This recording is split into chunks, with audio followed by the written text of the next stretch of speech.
Olá pessoal, estamos aqui para mais uma aula do curso do Apocalipse, nossa aula de número 4.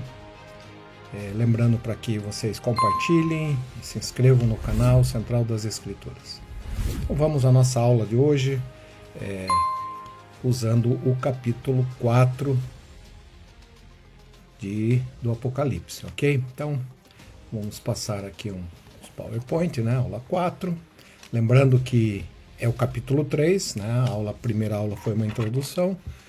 E lá no cabeçalho do capítulo 3 das Escrituras Sudi diz assim: aquele que vencer manterá seu nome no livro da vida, alcançará a divindade e estará com Jesus assim como ele está com o Pai. Então esse é o tema principal desse capítulo 3, ok? Então vamos lá, verso a verso. Capítulo 1, lembrando que agora nós estamos, a carta é a cidade de Sardes, né? Então Sardes é o tópico desta carta que nós estaremos estudando aqui. A escritura diz assim: e o anjo da igreja está em Sardes, escreve, isto diz o que tem os 7 Espíritos de Deus e as 7 estrelas, eu conheço as tuas obras, que tens nome de que vives, mas está morto. Então lembrando que a gente já falou sobre os 7 Espíritos, já falou sobre as 7 estrelas. Então vamos ao que interessa aqui. O presidente Kimball, ele costumava dizer, está lá também no Ensinamentos e no Manual do Instituto, ele falava assim: atualmente há muitas pessoas nessa igreja que acham que estão vivas, mas estão mortas no que se refere às coisas espirituais. Creio mesmo que existem algumas que fingem que estão ativas, mas também estão espiritualmente mortas. O serviço que prestam é mais a letra do que o espírito. Nota que é uma afirmação séria do presidente Kimball. Porque não é só estar indo à igreja, a gente precisa estar guardando os convênios, precisamos estar ativos na igreja, procurando fazer tudo o que é nos requerido, da melhor maneira que a gente pode. Então, parece que essa carta é uma advertência àqueles que estão na igreja, mas ainda mantêm um pé no mundo, ok? Aí o verso 2 diz assim, dá uma advertência: ser vigilante e fortalece o restante que estava para morrer, porque não achei as tuas obras perfeitas diante de Deus. Então há uma advertência aqui para que eles possam fortalecer aqueles outros membros da igreja que estavam meio fracos, né? Então é o nosso dever também, né? A escritura diz: fortalece os joelhos enfraquecidos, né? Então a gente precisa sempre estar ajudando e também ser ajudados quando a gente enfraquece um pouco, ok? Continuando, no verso 3, o Senhor diz: lembra-te, pois, do que tens recebido e ouvido, e guarda-o e arrepende-te. E se não velares, virei sobre ti como ladrão, e não saberás a hora que a ti virei. Parece que essa escritura está referindo-se à segunda vinda do Salvador, né? E que o Salvador diz que ele vem como um ladrão na noite, que nós precisamos estar atentos, vigiando. E eu sempre digo, né, que não importa se a segunda vinda vai demorar anos ou vai ser daqui a pouco, mas quando a gente partir desta vida, já para nós acabou aqui o teste, né? Claro, nós vamos continuar vivendo no mundo espiritual, mas o tempo de preparação mais importante é nesta vida, e nós que conhecemos o Evangelho de Jesus Cristo, somos chamados filhos da luz, né? Não das trevas, não da noite. Então precisamos estar sempre atentos, velando, assim como aquelas virgens, né? Da parábola das 10 virgens que estavam sempre atentas e acumulando azeite para poder esperar o noivo. Ok? Então vamos à frente, o verso 4. Diz também: mas também tens em Sardes algumas pessoas que não contaminaram suas vestes, e comigo andarão de branco, porquanto são dignos disso. Apesar do Salvador dar uma reprimenda a alguns membros, mas tinha muitos membros fiéis lá em Sardes. E as vestes brancas é um símbolo de pureza, um símbolo de estar no caminho certo, no caminho das obras que vão levar esta pessoa ao reino celestial do Pai de Deus, ok? Então, ele atenta para algumas pessoas, né, que não contaminaram suas vestes. Essa frase, né, contaminar as vestes, ela está relacionada a pecado, a não se arrepender, porque quando a gente se arrepende, nós somos branqueados as nossas vestes pelo sangue expiatório de Jesus Cristo, ok?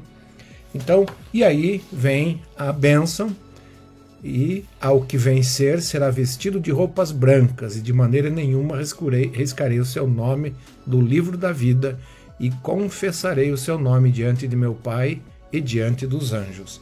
Então aqui está a bênção prometida àqueles, né? Já tinha falado das roupas brancas no versículo anterior, e agora aqui está reforçado, né, que o nome estará no livro da vida. Uma coisa importante aqui, livro da vida.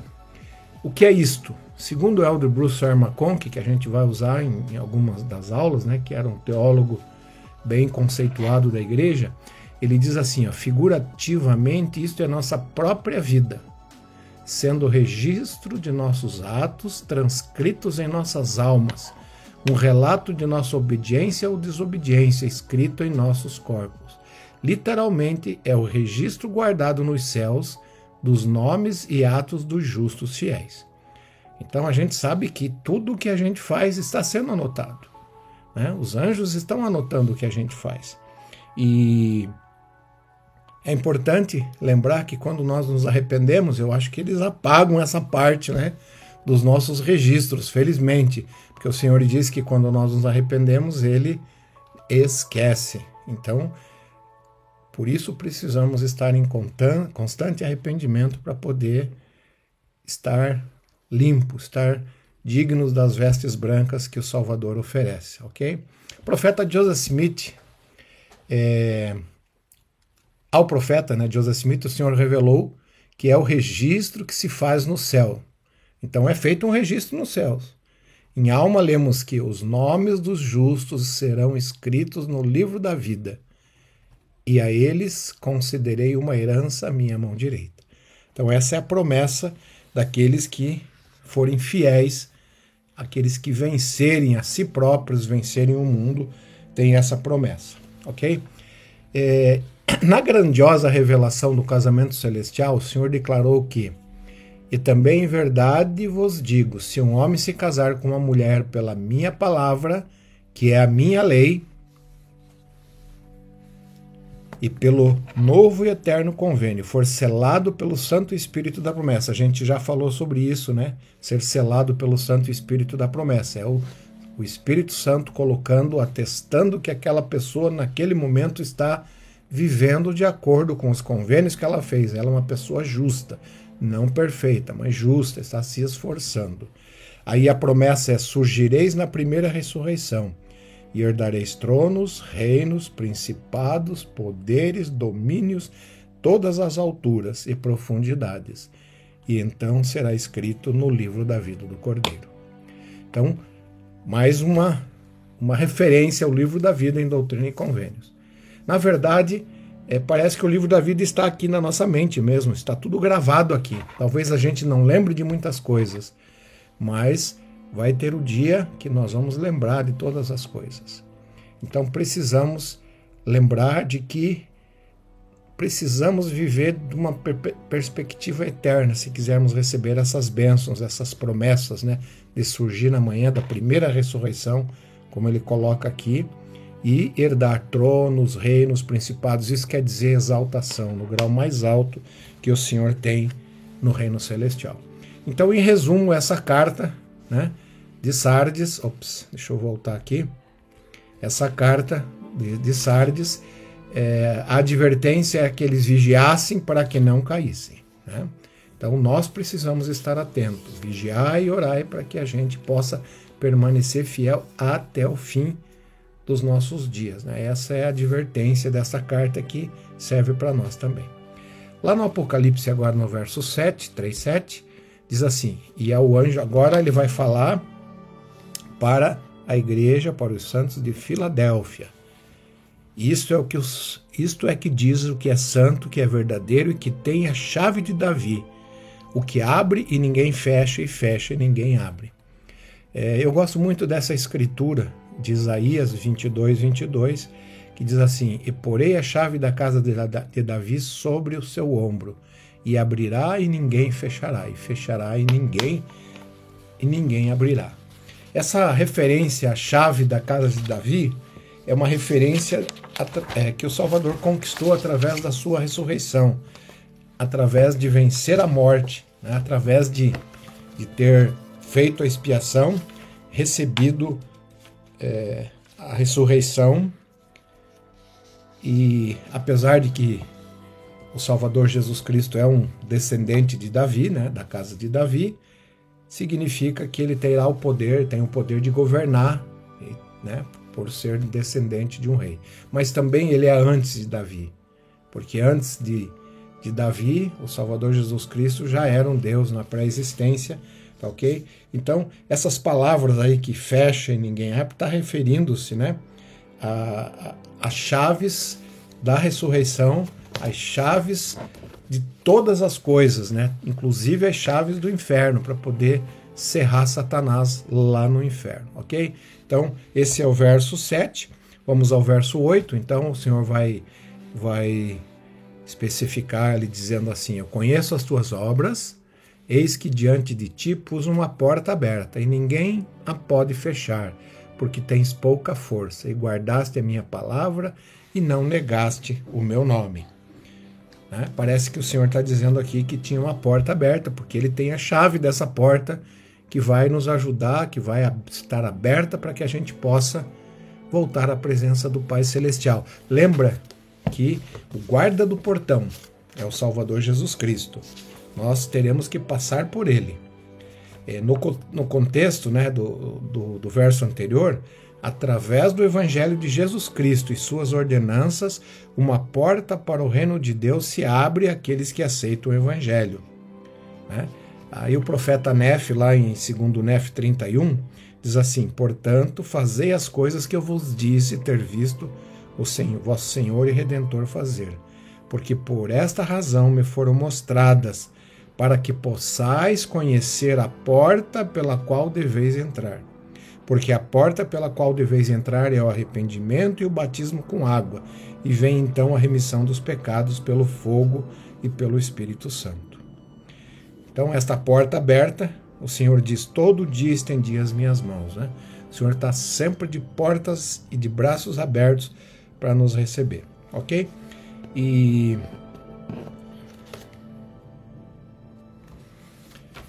no verso 9, o Senhor repete de novo uma das coisas que a gente já estudou, né? Essa aqui, sinagoga de Satanás, né? Falando daqueles que a gente diz aí que são lobos em pele de cordeiro, aqueles que estavam no meio e estão no meio dos santos, né? Que se dizem judeus, que se dizem santos, né? Que se dizem de Israel, e não são, mas mentem.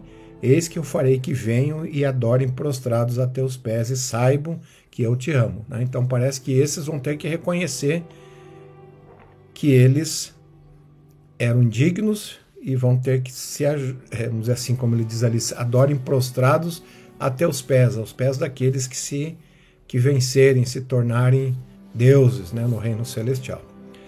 Ok? Vamos para frente no verso 10 e 11. A Escritura diz: porque guardaste a palavra da minha paciência, também eu te guardarei da hora da tentação, que há de vir sobre todo o mundo, para pôr à prova os que habitam na terra. Eis que venho logo, guarda o que tens, para que ninguém tome a tua coroa. Então aqui o Senhor faz uma advertência para que eles tenham paciência, e que vai haver um momento, né, a hora da tentação, que venha para que pôr à prova, né, as que habitam na terra. Nós somos provados todos os dias. Então nós precisamos estar firmes, guardando a palavra, guardando os mandamentos, para poder um dia voltar à presença do Pai Celestial. E o Senhor disse: esse venha logo, a gente já sabe que pelas Escrituras é uma expressão dizendo que o Salvador vai vir, né? Não quer dizer que seria imediatamente daquela época, né? Como o livro foi escrito para nós nesses últimos dias, a gente precisa guardar o que nós temos, né? Para que ninguém tome a tua coroa. Estar atentos.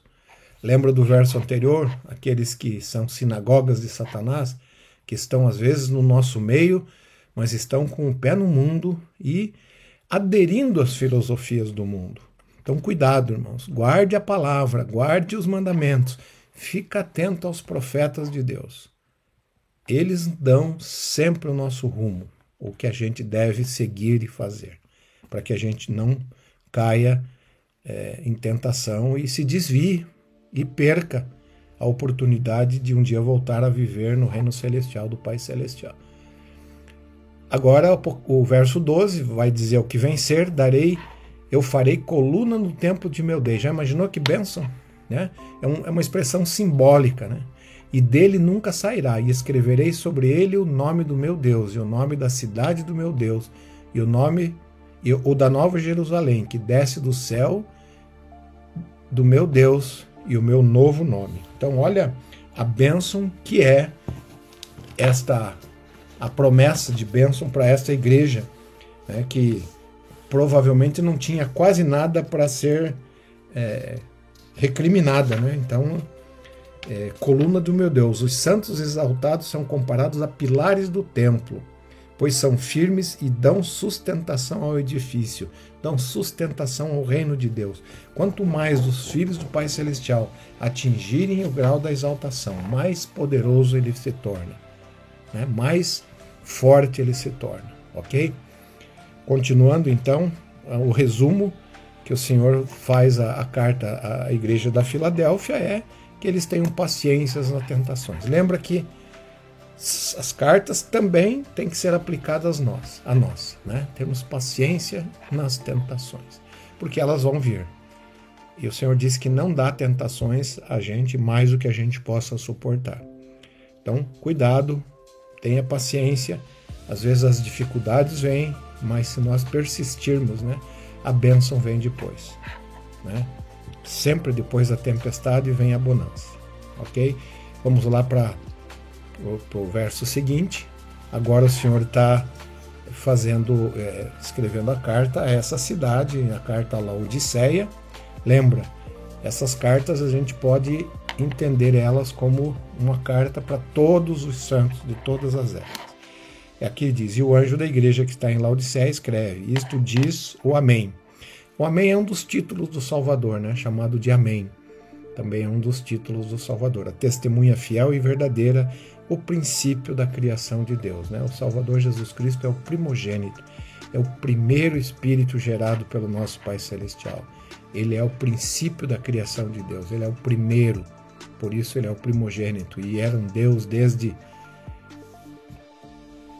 sempre, né? Foi fiel e foi o criador deste mundo e de mundos, incontáveis mundos, né? Pela palavra, pela designação de nosso Pai Celestial. No verso seguinte, o Senhor diz: eis que conheço as tuas obras.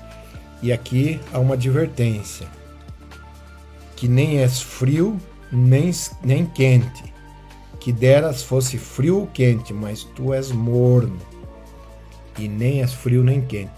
Vomitar-te-ei da minha boca, né? Eu não sei se ainda fazem hoje, mas antigamente dava uma água salmoura morna para que a pessoa pudesse vomitar, né, quando estava passando mal.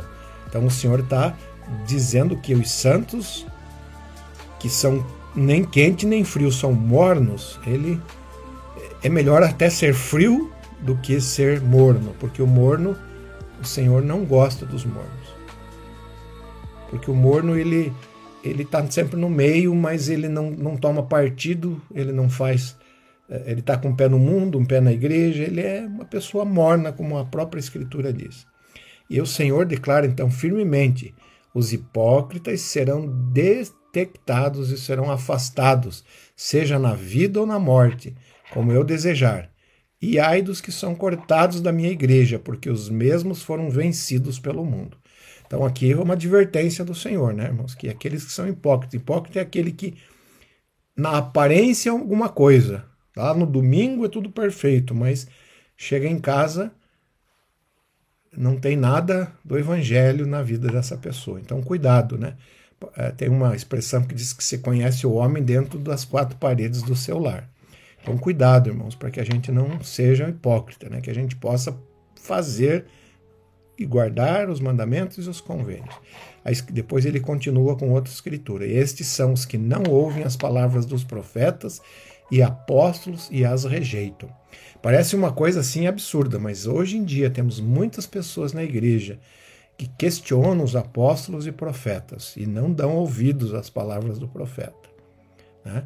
E aí ele diz, pois chegará o dia em que aqueles que não ouvirem a voz do Senhor, nem a voz dos seus servos, nem atenderem às palavras dos profetas e apóstolos, serão afastados do meio do povo. Isto é, irmãos, eles perderão as suas recompensas. Não pense que isso é muito difícil. Muitas pessoas às vezes questionam quando o profeta dá alguma instrução, quando é mudança de alguma norma na igreja. A doutrina não muda, mas normas mudam. Então cuidado, fica de olho no profeta de Deus. Uma coisa que eu aprendi desde sempre: o Senhor nunca vai permitir que o profeta desvie o seu povo. Nunca aconteceu na história do mundo, né, de um profeta verdadeiro. Claro, teve profetas falsos aí que se titularam profetas, como Balaão, que a gente já estudou aqui, algumas aulas anteriores, né? O Senhor nunca vai permitir que o profeta de Deus desvie o seu povo, ok? Então tenha isso em mente para que você possa sempre estar ouvindo as palavras dos profetas e não caia nas ciladas de Satanás, ok? Vamos para frente aqui. No verso seguinte, ele diz assim, ó, que o povo diz lá, o povo dessa cidade dizia, porque dizes, rico sou e estou enriquecido, e de nada tenho falta, e não sabes que é um desgraçado, que é sem graça, né, sem direito à graça do Salvador, e miserável, e pobre, cego e nu.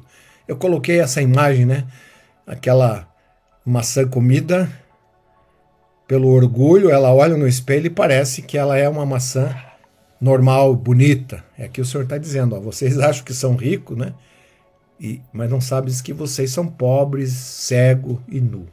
Então ele faz aqui uma referência a essas palavras, né?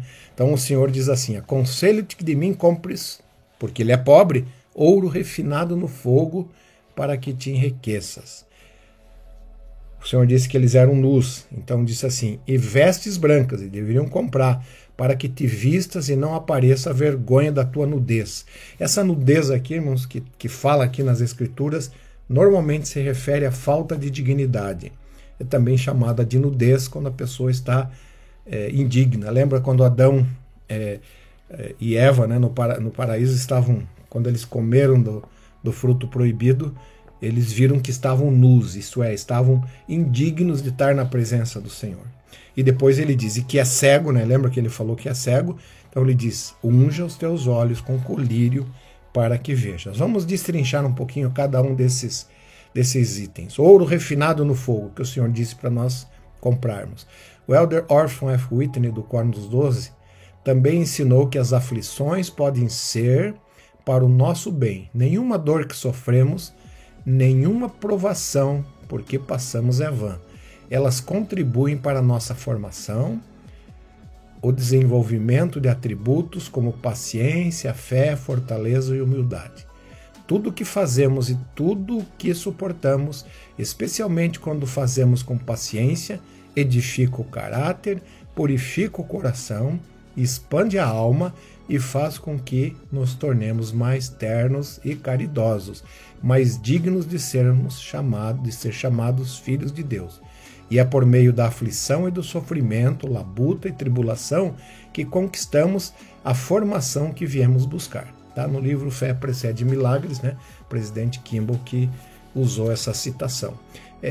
A gente pode fazer uma comparação, né? Que aquelas pessoas que vão para a academia lá têm que malhar realmente para poder ganhar músculos, né? Não é de graça. E é a mesma coisa, irmãos, a gente precisa ser testado, precisam para que a gente possa crescer, se fortalecer, né? Eu até já usei isso aqui em aulas do templo, né? Pense numa criança que... tem algumas crianças que até gostam, mas geralmente nos primeiros dias de aula elas não querem ir para a aula, e aí os pais ruins, né, vão lá e forçam e põem ela para dentro da escola, e elas vão chorando, né, dizendo que pai malvado, né, que me faz ficar aqui na escola, né? Mas, irmãos, pensem, se eles não estudarem, né, eles não vão progredir, não vão crescer, não vão aprender a ler, então faz parte, né, da vida essas experiências. E o Senhor não vai tirar da gente, porque Ele quer que nós cresçamos e se desenvolvamos, ok? Então, esse ouro refinado no fogo são as provações, as tentações que a gente precisa sofrer para a gente poder ser purificado, expandir a nossa alma, como ele diz ali. Nu. No sentido do Evangelho, nudez significa estar em pecado, como eu já falei. Estar indigno. Morano declarou essa doutrina dizendo: pois eis que quando fordes levados a ver a vossa nudez perante Deus, e também a glória de Deus e a santidade de Jesus Cristo, uma chama de fogo inextinguível acender-se-á em vós. No manual do aluno do Instituto de Pérola de Grande Valor, a gente lê o seguinte: antes da queda de Adão e Eve, não sentiam vergonha, apesar de sua nudez. Assim que adquiriram o conhecimento do bem e do mal, eles se tornaram cônscios de sua desobediência e indignidade perante Deus. Pode-se dizer que deram conta e ficaram envergonhados de sua nudez espiritual. Como seres decaídos, tiveram que colocar-se perante Deus com um sentimento de culpa. Então, o Senhor está dizendo que nós precisamos comprar uma roupa, né? Vestes brancas, que na verdade, adquirido através da nossa fidelidade, da nossa pureza, que a gente precisa adquirir. Então, lá, vestes brancas significam pureza.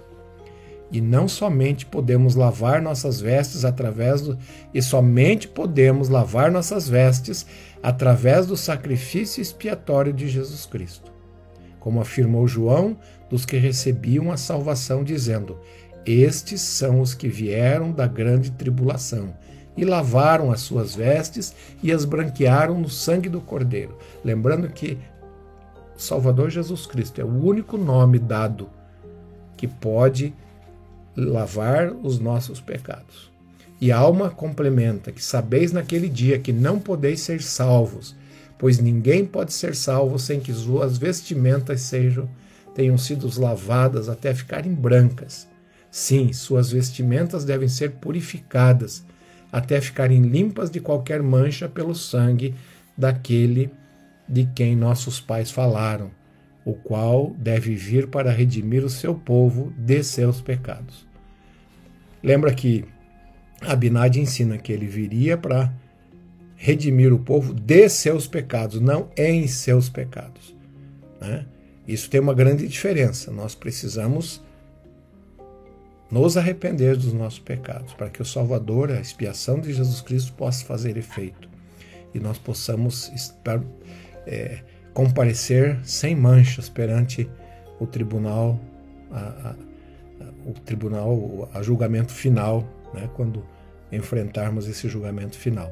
Lembrando que só podemos branquear as nossas vestes por causa da expiação de Jesus Cristo, que é o centro de todo o Evangelho. Ok? Aí depois ele falou, né? Unja os teus olhos com colírio. Não eram os olhos físicos, mas os olhos espirituais que precisavam ser abertos.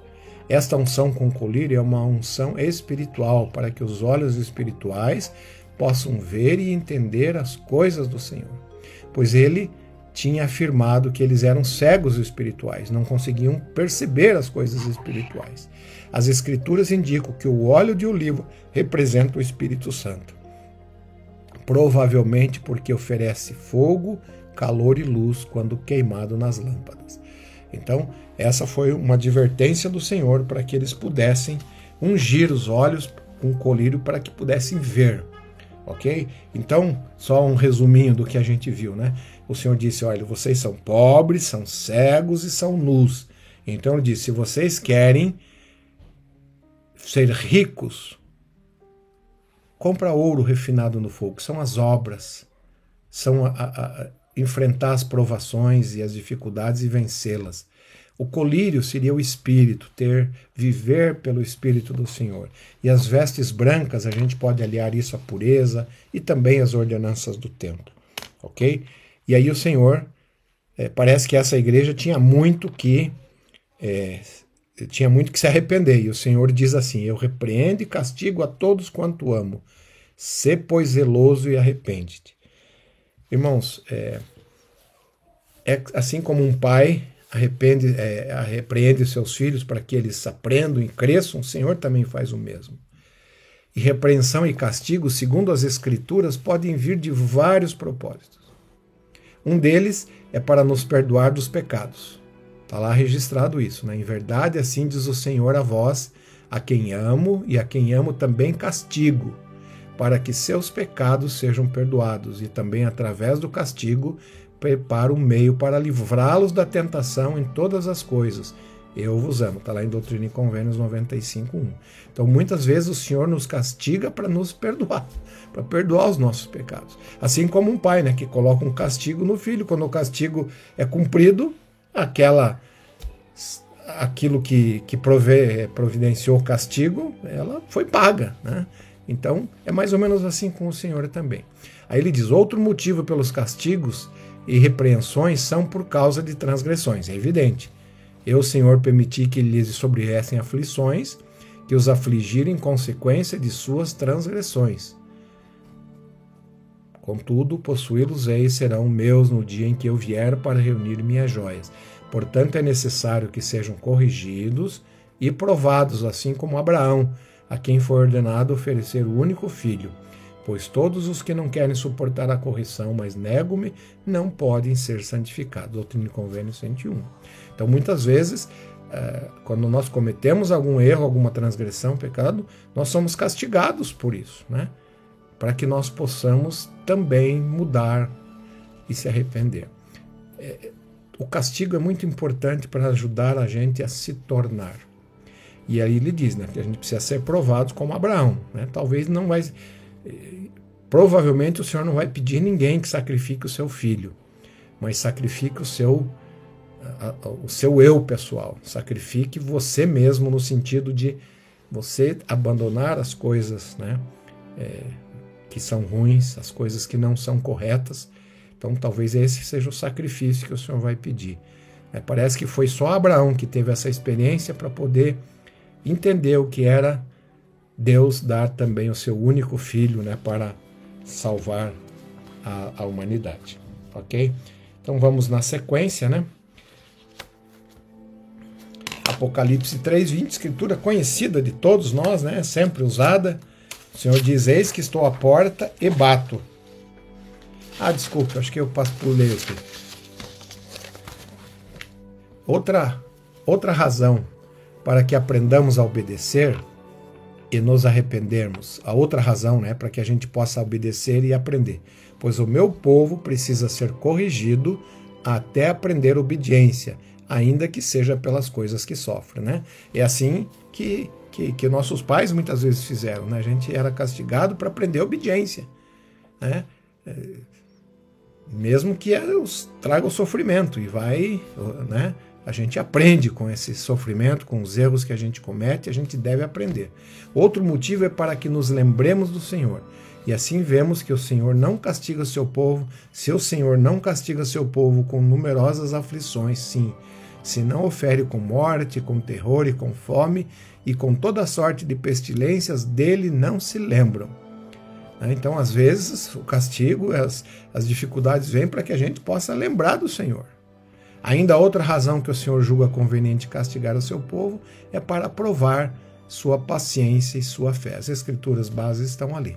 Então essas são as maneiras que o Senhor prova a nossa paciência, nos corrige, porque Ele nos ama e quer que um dia a gente volte à presença do nosso Pai Celestial. Então vamos agora àquela escritura que eu falei, conhecidíssima de todos, né? Tem até essa gravura, e a escritura diz: eis que estou à porta e bato. Se alguém ouvir a minha voz e abrir a porta, entrarei em sua casa e com ele cearei e ele comigo.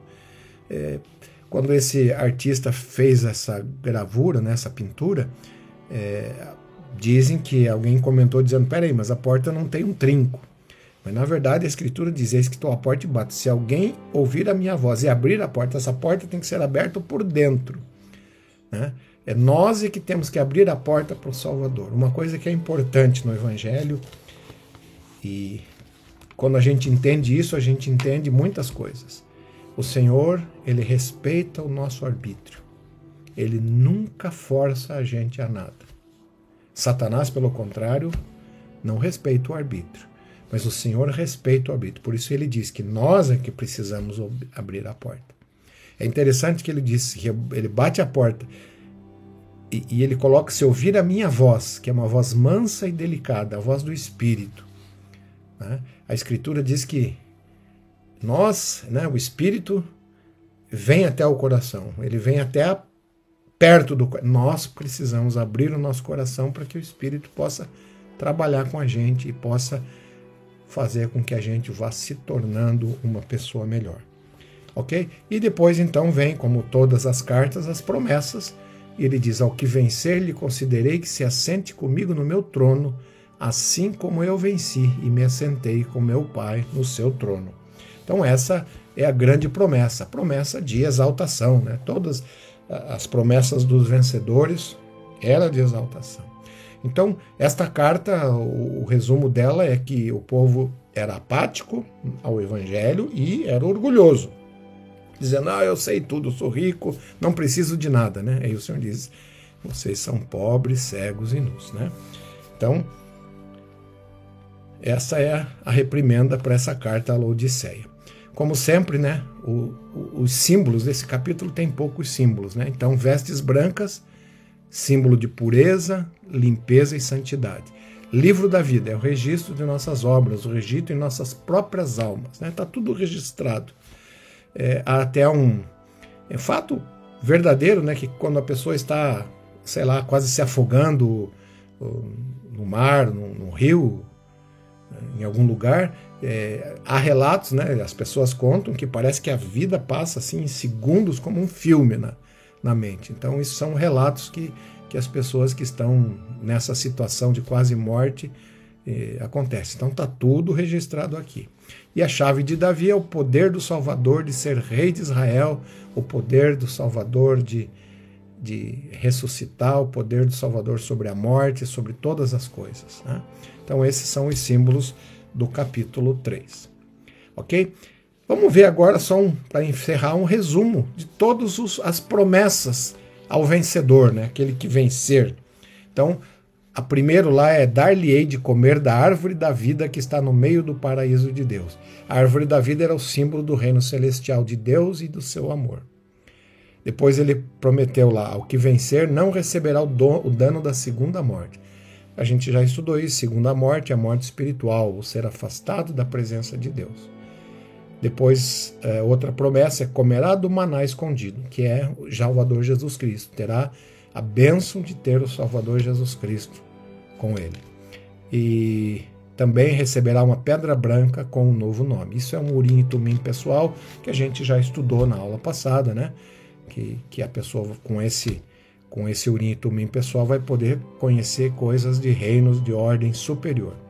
Depois ele diz que ao que vencer, poder sobre muitos reinos, né? Poder de rei, e regerá com a palavra de Deus, que é o poder de sacerdote, o poder de usar o poder do sacerdócio para poder salvar, resgatar os seus filhos também, e o ciclo continua.